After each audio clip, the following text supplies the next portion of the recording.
Bienvenidos a Metadato. Hay revoluciones que empiezan con el estruendo de los gritos en la calle, con el fervor de las masas, exigiendo un cambio inmediato y visible. Otras, quizás más poéticas, comienzan con canciones en la radio que se convierten en himnos de una generación. Pero algunas, las más insospechadas y a menudo, las más devastadoras, empiezan de la manera más anodina y aburrida posible. Con un número escondido en una tabla de Excel. Un simple porcentaje. Una celda con un valor que, a primera vista, no parece decir absolutamente nada. Esa celda, ese porcentaje, parecía un dato más en un mar de cifras, perdido entre columnas y filas que nadie, excepto quizás un puñado de analistas con insomnio, se molestaba en revisar a fondo. Un 2,3% aquí, un desvío estándar del 0,5 allá.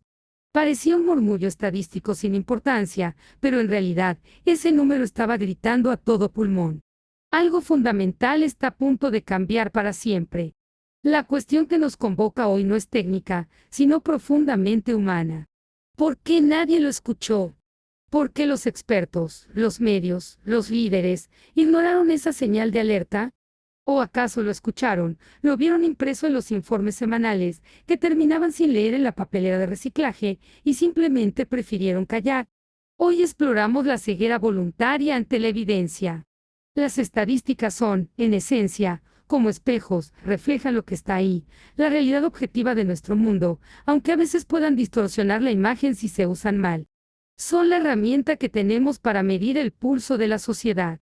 Sin embargo, el espejo no sirve de nada si decidimos cerrar los ojos frente a él.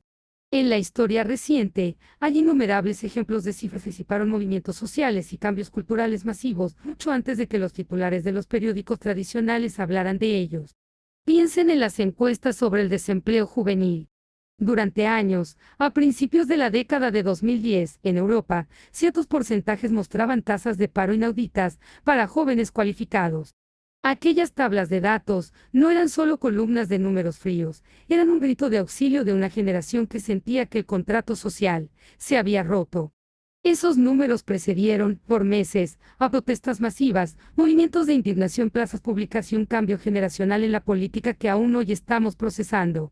El dato del desempleo no era solo un número económico, era el mapa de la frustración social antes de que estallara. O consideremos los datos sobre acceso a Internet y la penetración de los teléfonos inteligentes en zonas rurales y menos favorecidas. Esas estadísticas, a menudo vistas como simples métricas de mercado, para las operadoras, en realidad estaban anunciando el nacimiento de un nuevo ecosistema de información y desinformación. La era de las fake news y la polarización a través de algoritmos. Estaban reconfigurando el tejido social en tiempo real, conectando a personas que antes estaban aisladas, pero también creando cámaras de eco de las que hoy nos es casi imposible salir. Lo curioso, lo verdaderamente frustrante es que esos números no estaban ocultos en un sótano secreto del gobierno. Estaban publicados, accesibles en bases de datos públicas, en informes de consultoras, en papers académicos de libre acceso. Pero nadie les dio la importancia que merecían. ¿Por qué? Porque, seamos sinceros, los datos aburren. Un gráfico de barras no tiene el mismo drama que un discurso apasionado o un video viral. Los datos aburren. Hasta que, de repente, se convierten en la gasolina que prende la pradera y ya es demasiado tarde para reaccionar. Analicemos un caso de estudio que suele pasarse por alto, la crisis de salud mental silenciosa. Hablemos de un ejemplo desgarradoramente actual. A mediados de 2021, los informes internos de salud pública, en varios países, empezaron a mostrar un pico anómalo. Un incremento del 30% en las consultas de atención primaria relacionadas con trastornos de ansiedad en adolescentes. No era un titular de portada. Era una cifra pequeña en la página 45 de un boletín epidemiológico.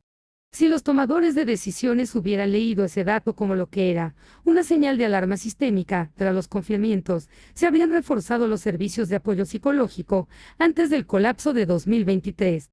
Pero el dato fue tratado como ruido post-pandemia. Hoy, nos enfrentamos a una crisis generacional de salud mental que los números ya habían predicho con una precisión aterradora. Ignoramos la estadística porque era más cómodo pensar que el regreso a la normalidad económica solucionaría, por arte de magia, la normalidad emocional. Permítanme darles otro par de ejemplos históricos de esta ceguera.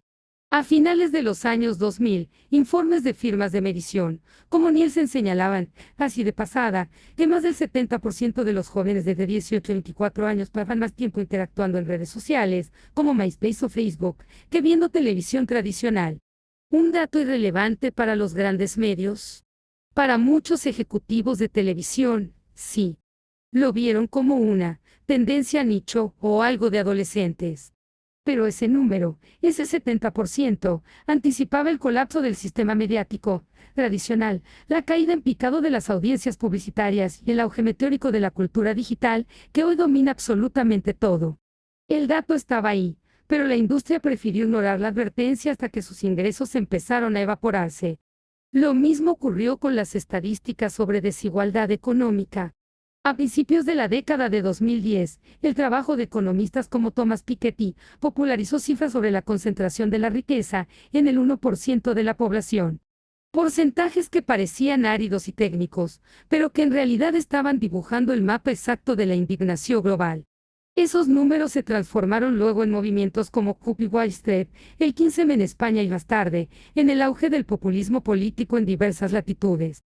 El dato era la advertencia, el canario en la mina, pero nadie lo quiso leer como un pronóstico de tormenta perfecta. Y aquí llegamos a la parte más inquietante de nuestra era, la manipulación de los espejos.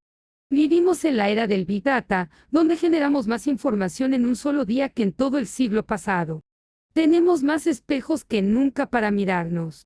Pero en este océano de información, los números pueden ser cocinados, seleccionados o ignorados según convenga la narrativa de turno. Es lo que llamamos sesgo de confirmación estadístico. Piensen en la actualidad climática. Tenemos porcentajes sobre el deshielo ártico y la acidificación de los océanos que son, sencillamente, aterradores. Los científicos nos entregan tablas de Excel que describen el fin de ecosistemas enteros. Sin embargo, estas cifras a menudo se entierran o se contraponen con datos de crecimiento del Producto Interno Bruto a corto plazo. Se nos vende la idea de que un incremento del 2% en la economía justifica ignorar un incremento de 2 grados en la temperatura global. Aquí, la estadística no se usa para entender la realidad, sino para anestesiar la urgencia.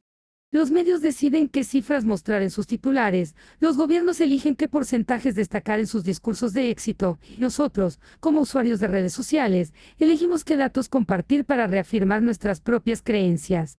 La estadística se convierte así en munición para la guerra cultural, no en una herramienta para alcanzar la verdad.